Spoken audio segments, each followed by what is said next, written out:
CD2.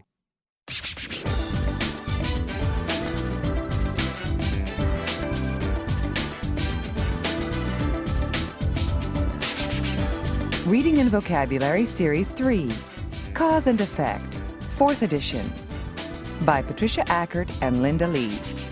Copyright 2005, by Thomson Heinley, a part of the Thomson Corporation. All rights reserved. Unit 4, Science. Unit 4, Lesson 1, Biospheres in Space. Will it ever be possible for people to live on faraway planets such as Mars? In the past, colonies in space were possible only in science fiction stories. Today, however, we're experimenting with ways to build real space colonies. Many scientists actually consider it possible that people will live far from the Earth sometime in the future. The Environmental Research Laboratory at the University of Arizona is one place that designs biospheres. Bio means life, and a sphere is a circle, like a ball, which could be used to live on other planets. Biospheres are complete, enclosed environments where people can be born, live their whole lives, and die without returning to the Earth. To be successful, a biosphere has to have a perfect balance among everything within it: the plants, the animals, including humans, and the chemical elements. Specialists and experts from many different fields are needed to work on these complex projects. Building a greenhouse for growing plants in winter is the first step in creating a biosphere. A greenhouse is a closed environment except for the sun's heat entering through the glass or plastic. Of course, there is a water system from outside, and people bring in nutrients for the plants and take out the waste material. A biosphere in space will have to have its own system to provide water that can be used and reused. It will need bacteria or something else to take care of the wastes. Everything must be perfectly balanced, or else the whole system will break down. The Earth itself is the best example of a real biosphere.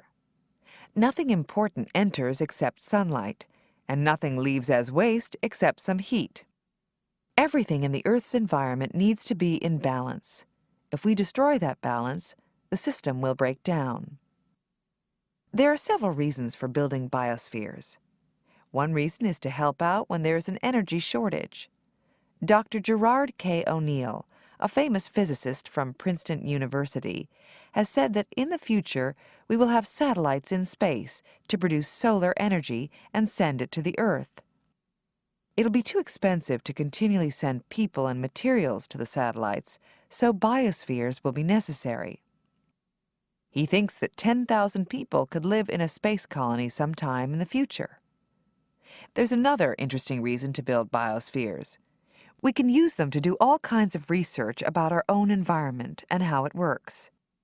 By studying biospheres, we can understand better what will happen as humans destroy tropical forests, as they create more carbon dioxide by burning fuel, and as they pollute the oceans and the air.